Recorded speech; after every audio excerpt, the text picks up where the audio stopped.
The following is a HoopBall presentation.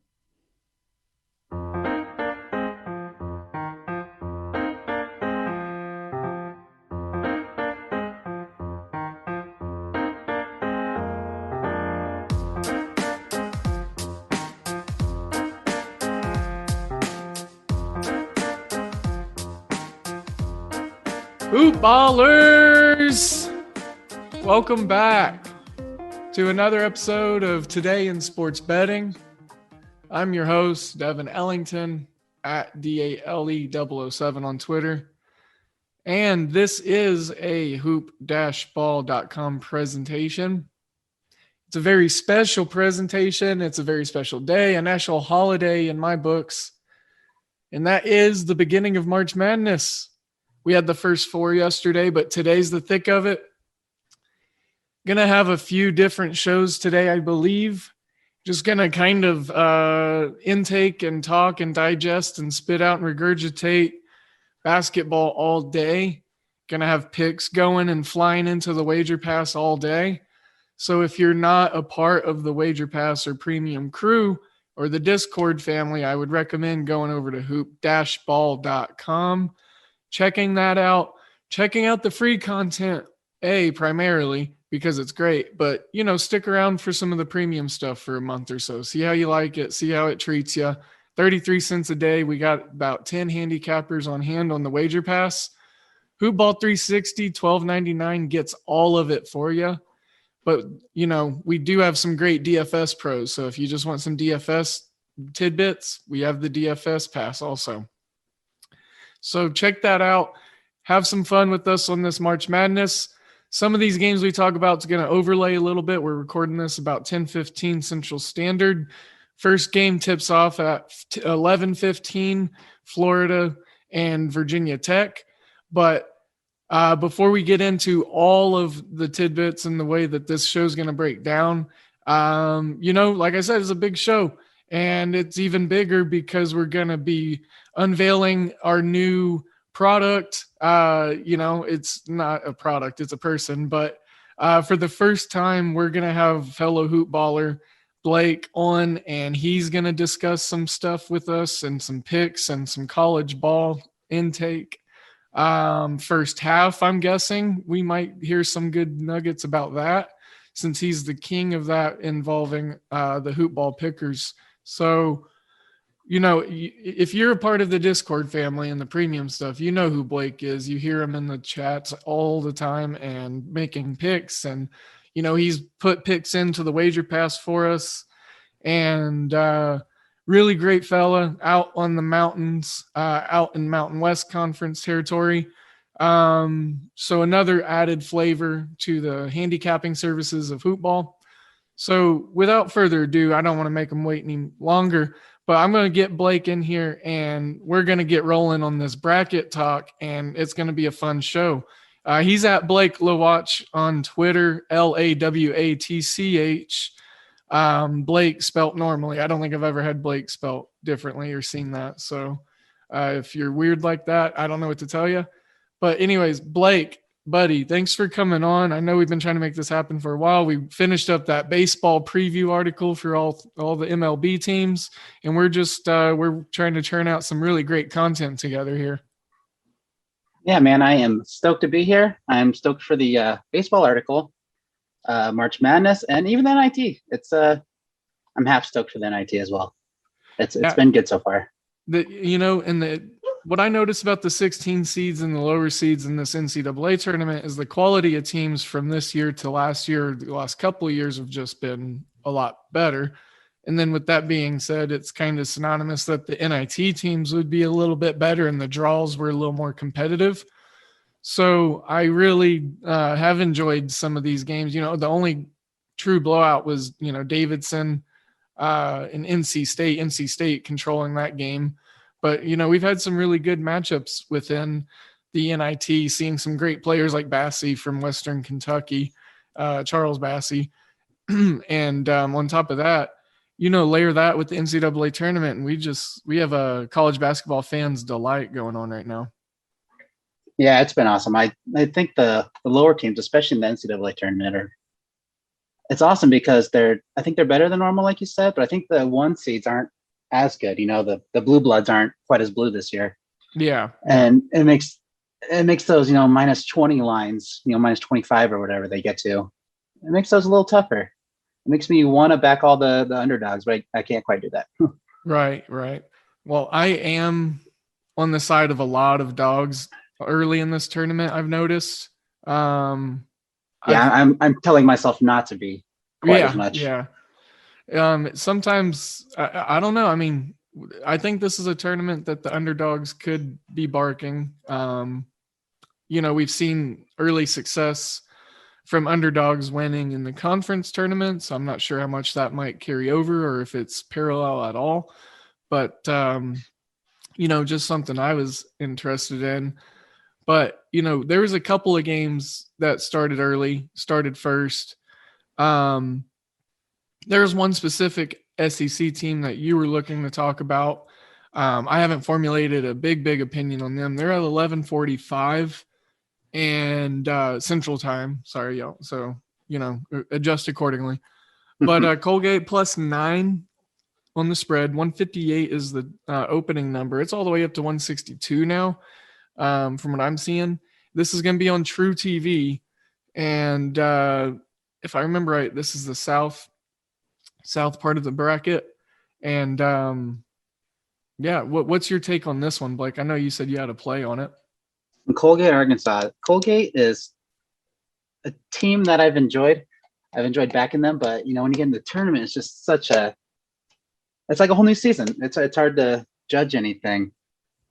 I am backing Colgate in this one. Arkansas, they were too good of a home team and they're as a road team. And I know this isn't a road; it's a neutral game, obviously. But you can kind of split the difference. But they were such a good home team, and an away team they were actually fairly bad. So I'm going with Colgate here in this one, first half, of course, because I have a brand to stick to. But I'm going with Colgate in the first half because they were actually better on the road than they were at home, and they were great at both of them. Their competition obviously was nothing compared to Arkansas's, but that big of a difference is just hard to ignore. Yeah. And I don't know if, outside of LSU, I don't know if SEC was as good as it's been in the past. So you can't just quite throw that at them.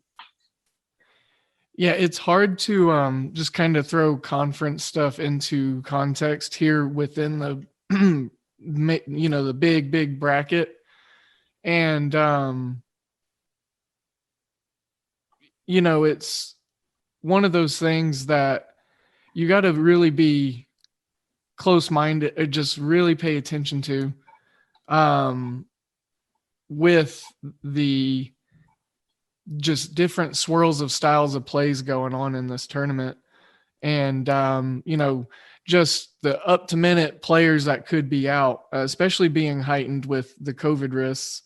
I saw that Ohio State's going to be without one of their guys, at least within the first part of the tournament. I can't remember. Kyle Lewis. I want to say Lewis was his last name, but nonetheless, they're going to be down, their third major guy, and that changed on a whim. So, this is the stuff that we're going to have to take into account on top of just the normal March Madness unfamiliarities coming in with all these different kinds of teams.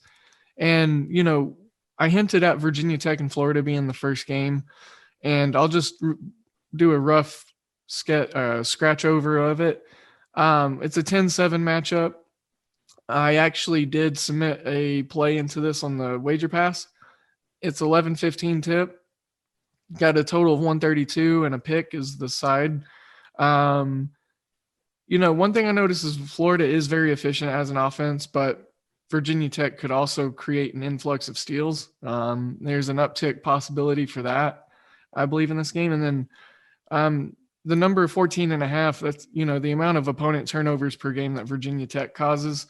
So I think Florida could get flustered here. And the narrative that a lot of people are spinning within Twitter and radio about this Virginia Tech team is that they've had so many interruptions within their schedule. And then they, had to have a lot of layovers and going into the ACC tournament, and there's all these interruptions. And, I'm not looking to spin that narrative any which way, but what remains is that they are going to have fresh and rested legs, in my opinion. Now, Florida didn't make it deep in the SEC tournament, so they'll be rested too. So maybe it's a moot point. But I think Virginia Tech's the better defensive team, and at times the more efficient offensive team. So I'm looking for Virginia Tech to get some extra opportunities, maybe 9+, 10 offensive rebounds on the game, on the glass. So I like Virginia Tech as a pick, I think. And, well, not I think, I do, because it's in the wager pass. So spoiler alert. But that's my play on the first game today, and I'm excited to get this bracket rolling. Yeah, I like that play. I stared at that game for 10 minutes, and I just couldn't make up my mind. Yeah, it truly is a coin flip. And, I believe I even typed that in into the, play in the write-up itself. So, that's a really fun game to get us going. Then rolling into another SEC team with the Arkansas Colgate game. And then, we can talk about a couple of these other games here real briefly, see if we have true opinions on those. And then, this show, like I said, we're going to do little pockets of shows today. This show, we're going to try to get probably up into the maybe 2:30 area. We just want to get your morning covered. We want to get some tidbits and nuggets going for you. Texas Tech, Utah State, that's going to be a wager pass play. I'm not going to talk too heavy about it, but I do like these defenses, and I do like the players for both teams. This is a great matchup. Mountain West, Big 12. Blake, you might have an opinion on this. 12:45 p.m. on TNT.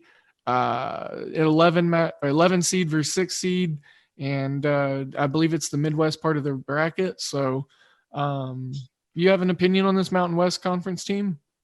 Yeah, I do. Utah State. They're very good when their guards play good and their guards shoot good. The inside, Neemias Queta, he'll be in the NBA next year, and he's their big boy in the middle, and he's just a monster in all the ways. And their guards, they got Rolly Worcester back, and he's a glue guy, but he's more than that. And I believe he's back full time now. He was out for a couple of games, but he came back during conference play. And this Utah State team, they are really good defensively, but they also put up a lot of points. They have the ability to put up a lot of points when their guards are playing good. That's what scares me about the over/under. And I didn't make an official play. I am leaning towards Utah State plus the points. Yeah, they can play good defense, and if their guards play well, they can put up a lot of points. Gotcha. Yeah, and that's something I was looking at. I was noticing how they spread out the production throughout 4 guys or so, and a lot of that production came from guards. And, one guard for Texas Tech they're going to have to stop is Max McClung. But, there's also the fact that, these teams if you look at their defensive ratings, they are very impressive. You got Chris Beard on one side, and you got another great, I can't remember who's coaching Utah State after the previous coach left. So shame on me. But I can't think of his name either. He's very bald, though. Yes, yeah. Very He's bald. as bald as they come. We'll call him Bald Guy. I can't think of his name. Yeah, and if he gets this win, we'll figure out his name for future shows. Yeah, absolutely. So, absolutely. But for right now, he's Bald Guy. And again, a heavy influx of offensive rebounds, I believe, because both teams do it so well, and that's just built on effort and energy, and you see a lot of that throughout these two teams. One player I want to throw out there is Santos Silva. Averages 8.5 points, 6.44 rebounds, and 1 block a game. He needs to have a big day for Texas Tech. The big guys we talked about the guard play, but if Texas Tech is going to be able to pull off this game and win the matchup like the, pros, quote unquote, and everyone thinks that they should, that's going to have to happen, seeing as there's major downticks in play for them in this game coming from this Utah State defense. So I want to talk to two number one seeds that are kind of within this pocket of games. Baylor at 2:30 Central Standard Time. We'll just kind of throw them in. I mean, obviously Baylor, Illinois, we're going to look at them winning. But as far as covering these big spreads, you hinted at it at the top of the show, Blake, and good on you. These are just, more or less stayaways for me. I keep my eyes on them because A, it's March Madness, and B, I'm freaking excited. And, it's just, I do like this Hartford team, and, followed them a little bit with the MAAC play. So, that's the glory about handicapping small schools all year. You don't think that these 16 seeds suck as bad as everyone else does. And you got heartstring attachments to teams like Drexel, as being in the Discord, like we went on that Drexel run, so that was a money making run, dude. It was like 4 or 5 in a row and it was easy. They have a special place in my heart. Yes. Them, Austin P and a couple others, you were big on Austin P there for a while. Yeah, they did fizzle out, but real quickly, I want to talk this Oral Roberts Ohio State game, and then we'll toss it over to your Georgia Tech Loyola pick, and then we'll probably wrap this one up with a little bit more rambling and dabbles in between all that. So, okay. Oral Roberts has the leading scorer in the country on their team. Ohio State, like I said, they're going to now be down that key third piece that plays about 25 minutes. And it's already come down already, but I already had Oral Roberts plus 16. It's come down to plus 15 in some spots. It opened at plus 17. But Oral Roberts, this is a 2 p.m.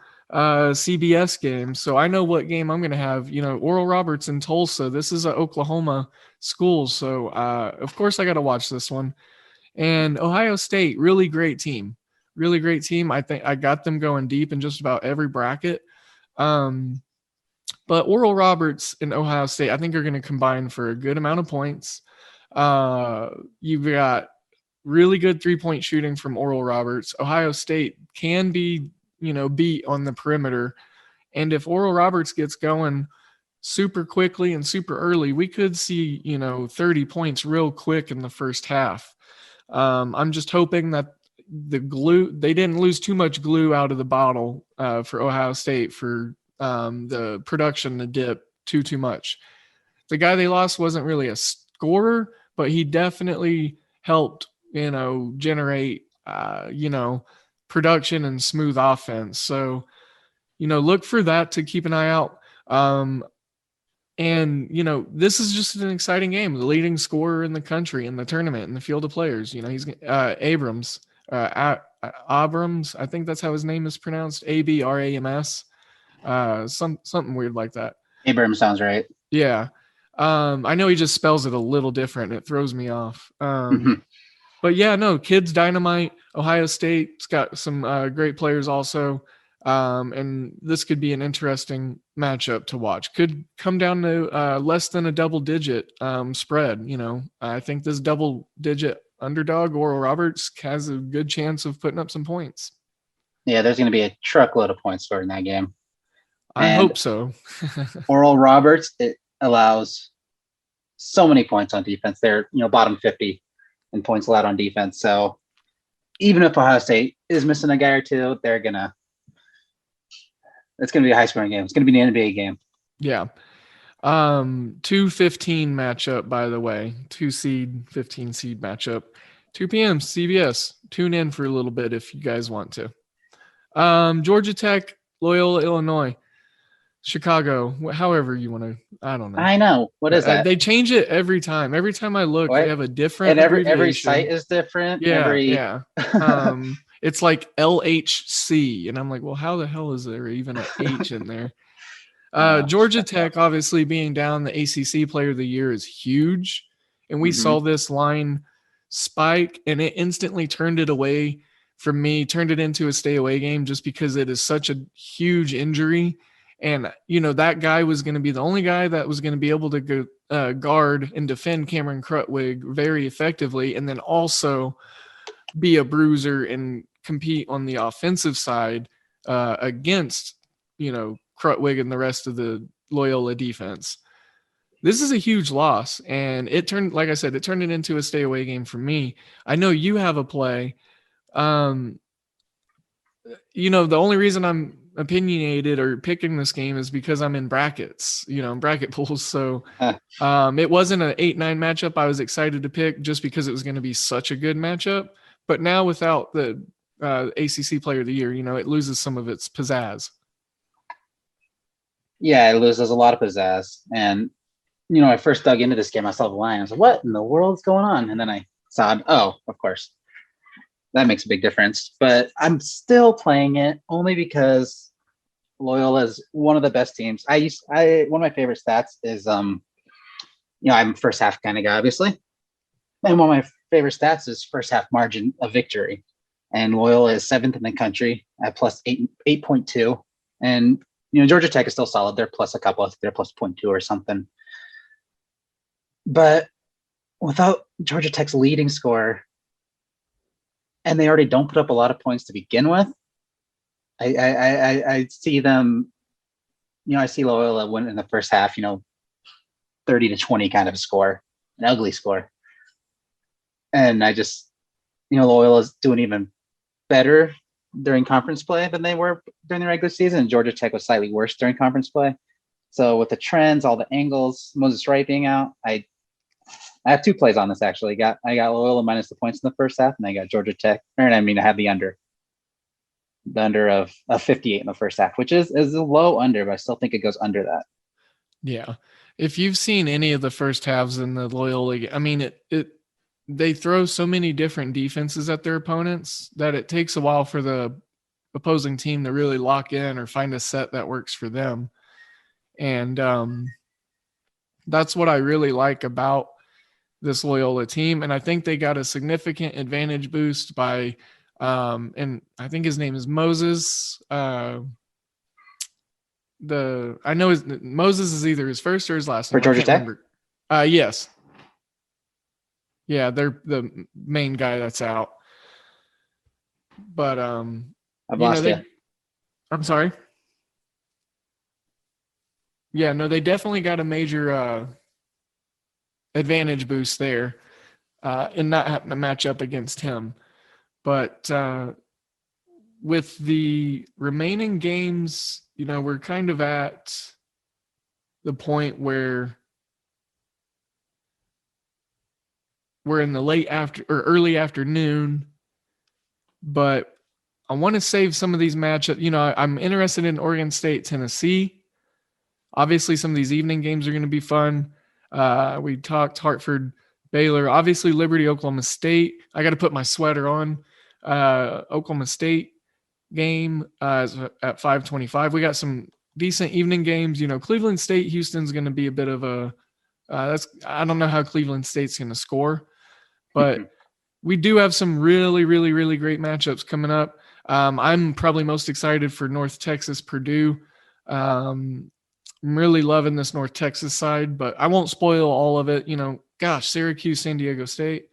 There's Morehead State, West Virginia. We got so many great night games. So I think the third, fourth, how many ever I do, fourth, third is going to be a really fun one.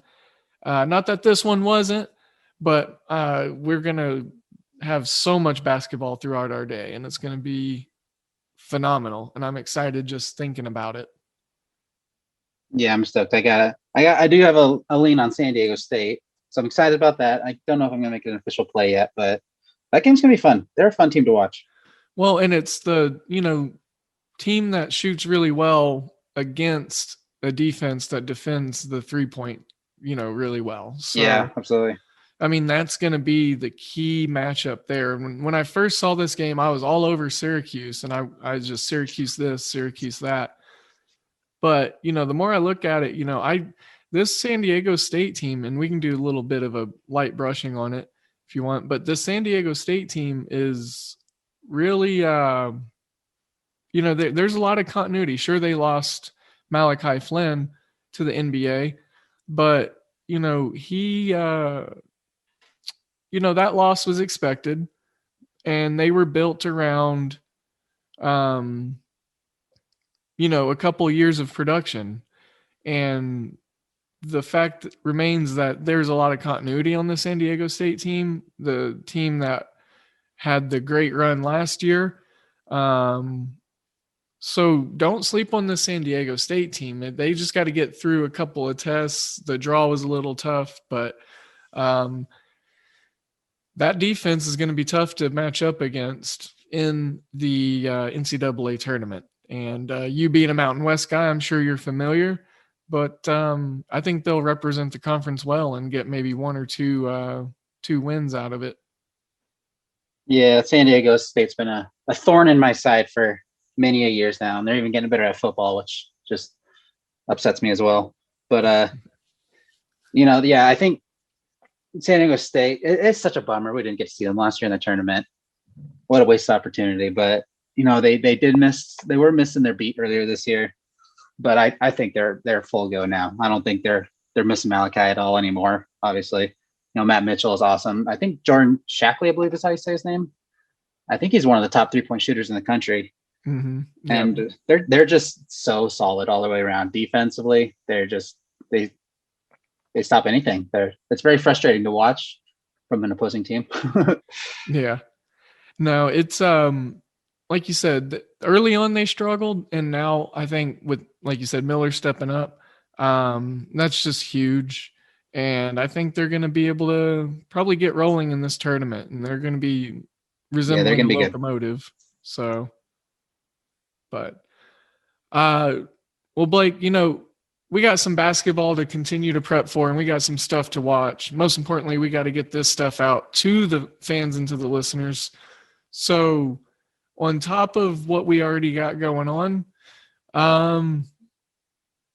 we're going to be getting prepped for we are prepped for baseball, and we're going to continue this college basketball high volume stuff until April.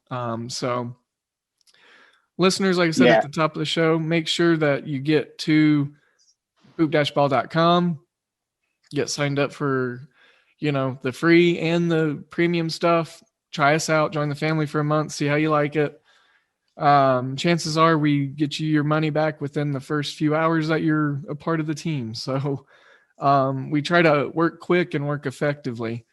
Remember, you can find Blake and I on Twitter. Blake is at Blake Lawatch, Lawatch. And Blake, your official plays on this group of games that we talked about? So far, I got 3 plays in the wager pass so far. Probably one more to go later. Go ahead and wrap this one out. We'll get more in for you. So let's do that. Don't forget the website, the promo codes, the following us, all the hoopla. I'm not going to dig into it too much on this goodbye. But use those, think of us, and we're thinking of you. Good vibes, good energies only, and we will catch you back here shortly. Let's watch some March Madness, baby. It's time. It is time.